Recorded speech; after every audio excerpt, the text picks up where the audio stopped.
thank you so much for having me here today. I'm so sorry I can't be there in person. I was really looking forward to it, but I decided I would not be the super spreader who takes down the interpretability community.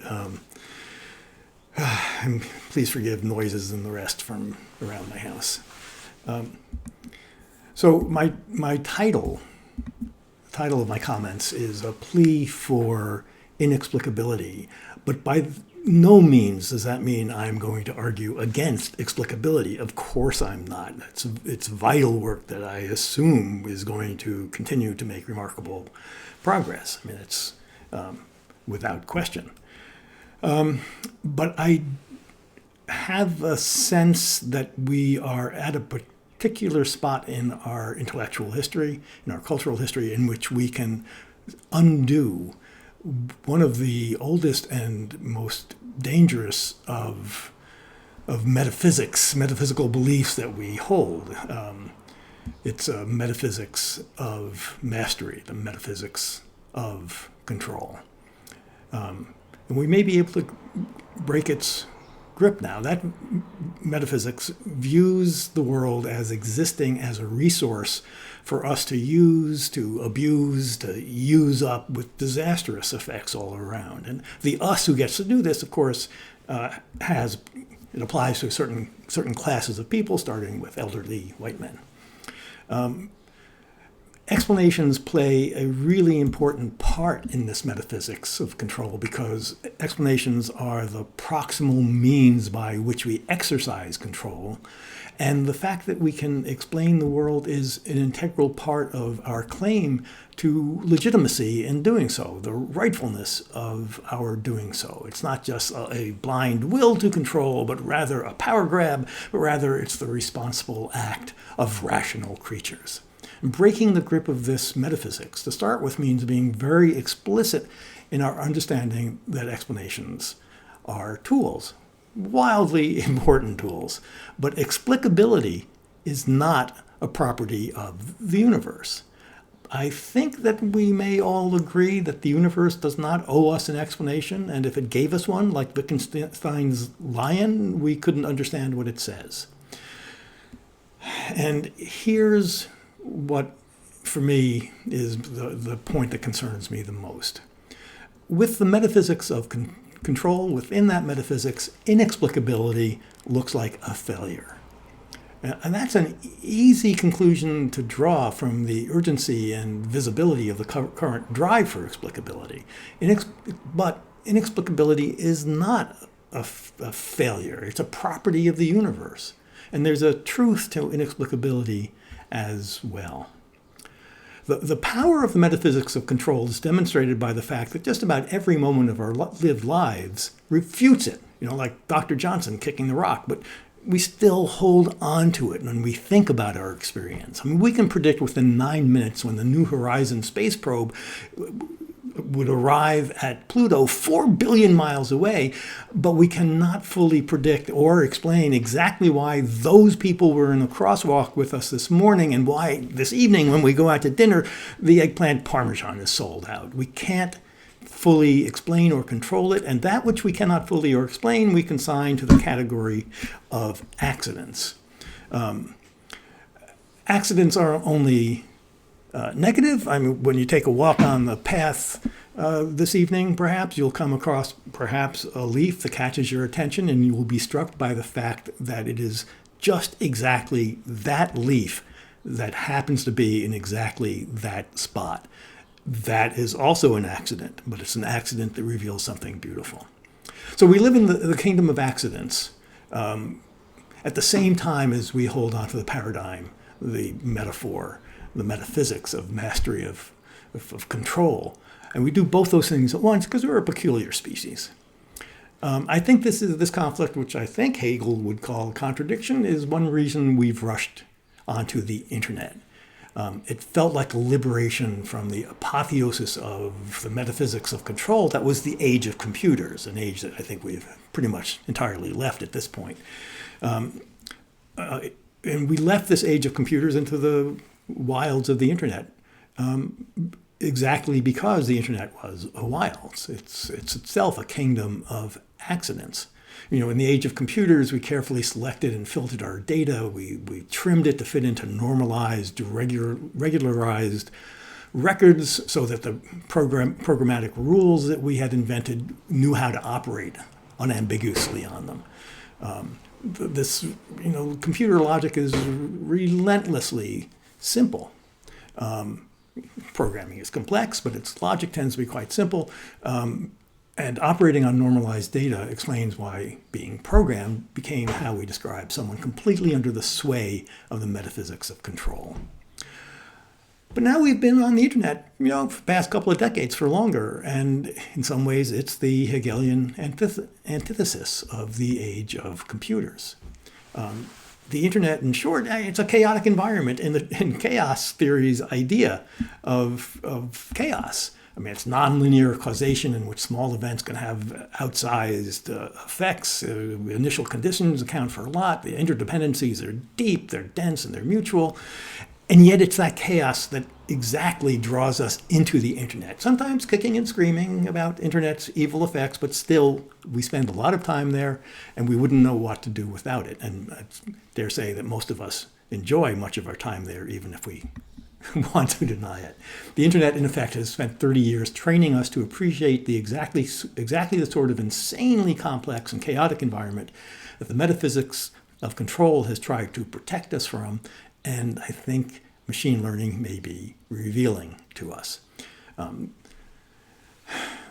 If the internet has set us up for the transformation that machine learning is enabling, then I want to argue that transformation is epical. For me, it's epitomized by a phrase we hear a lot in the age of machine learning, often in voices that are nearing panic. The phrase is, "We don't know how it works." And the transformative part of it, for me, is not the negative, "we don't know how," but the positive affirmation, "it works." That it works is so important because it upsets the West's multi-millennial conviction that knowing how it works is our human essence and our destiny. But while we may not know the specifics of how a model works, if it works, it's because it's uncovered something truthful about the world. And if the model is complex to the point of uninterpretability, it works because the realm it's in is so complex. The "it works" is teaching us that the most inexplicable of boxes is the world. The world is the black box.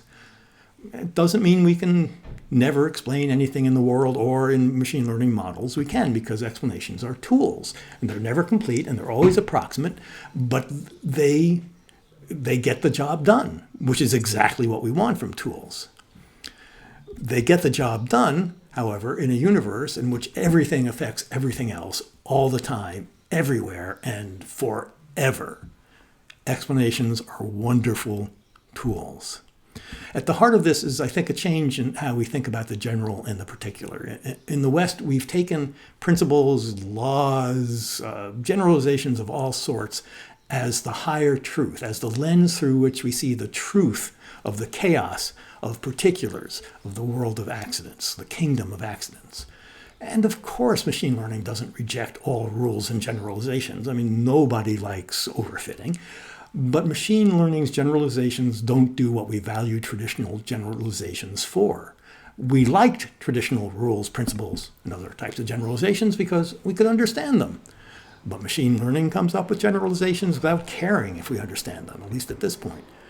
Generalizations were valuable because of their broad explanatory power, the fact that they apply to many different cases. But machine learning's generalizations may not generalize beyond the model that results from them. We liked traditional generalizations because we could apply them to particulars. They're the levers used by the metaphysics of control.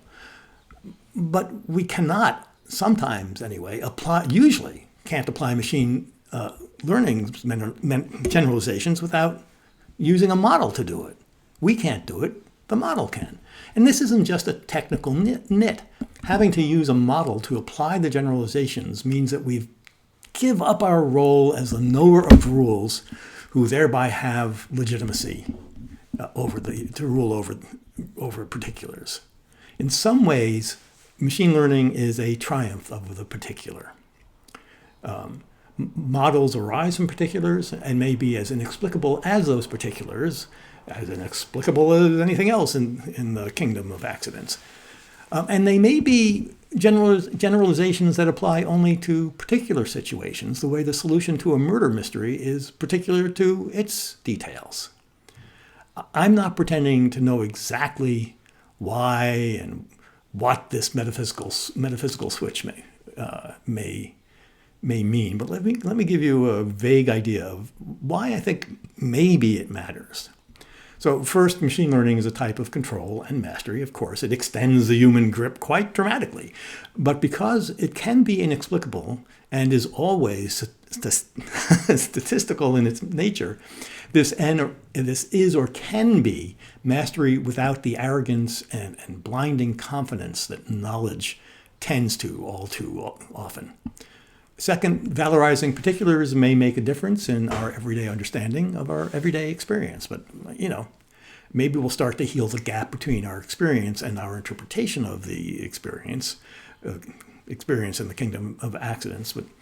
But I don't know.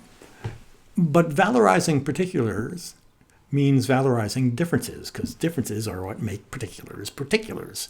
And valuing differences could have obvious social and political benefits, something that we've long been looking for, the valuing of differences. And finally, because you thought I was at the end, but I'm not quite, let me give you one concrete example of how this might apply.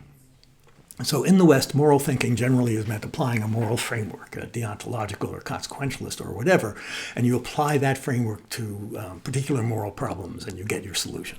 But I think we all recognize at this point it's easier to get agreement about the framework that you accept than about how to apply it.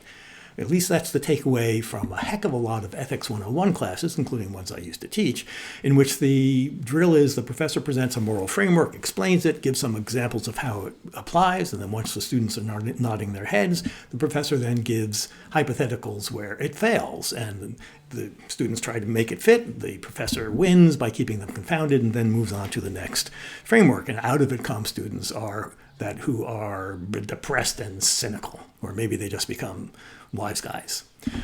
That doesn't stop us from talking about moral issues in real life, of course. But when we do offer moral advice, often most of us will make some reference to our own experience, propose something, and then say to our friend, we'll say this. That's how I handle a similar case, but your mileage may vary, or some other idiom, not quite so American maybe, which says, this is what I'm saying has validity, but my case doesn't necessarily generalize. And that last phrase, I think, is a really crucial recognition of the primacy of the particular. I think it's a really good thing to say and to be aware of. And it may be our encounter with machine learning is forcing us to face this type of moral particularity, because we have to figure out in great detail exactly what objective functions we want to use, and are they good and fair, and can we quantify that the way that we do when using machine learning. And we argue about how to adjust the model's tolerances and the trade-offs, very particular. We talk about which of the so-called 21 mathematical models of ethics, of fairness to apply, and all the rest. And that difficulty is perhaps bringing us to recognize the particularity of moral decisions, and also the failure of the sort of traditional moral generalization that we've relied on. I just want to take a quick second to shout out the ethics of care, a moral framework of a particular type. It goes back 20 to 40 years, depending on how you count, and is rooted in feminist philosophy, that does not look to find the moral framework and generalizations, but instead takes as its example of a moral relationship that exemplified by a mother and their children, the most particular of caring relationships. And I'm seeing more and more people talking about ethics of care, which makes me very happy, frankly. So we are in a unique moment, I think, when we can flip the metaphysics of control, of mastery, and this could be a Copernican turning point for us. My concern is that we might miss this opportunity if the public only hears that inexplicability is a failure, a problem that we can, should, and will overcome if we just try hard enough. This reinforces the expectation that explanations are owed to us as humans, that explanations are a property of our universe. But they're not. Inexplicability is not a human failure. It's an essential property of our universe and of our nature as humans. In the metaphor that guided Martin Heidegger, the ground of what we uncover is the vast hiddenness on which we walk. We are, I believe anyway, better, truer people and cultures if we embrace the essential unknowing at the heart of our experience and the hidden that makes explanations possible. Thank you.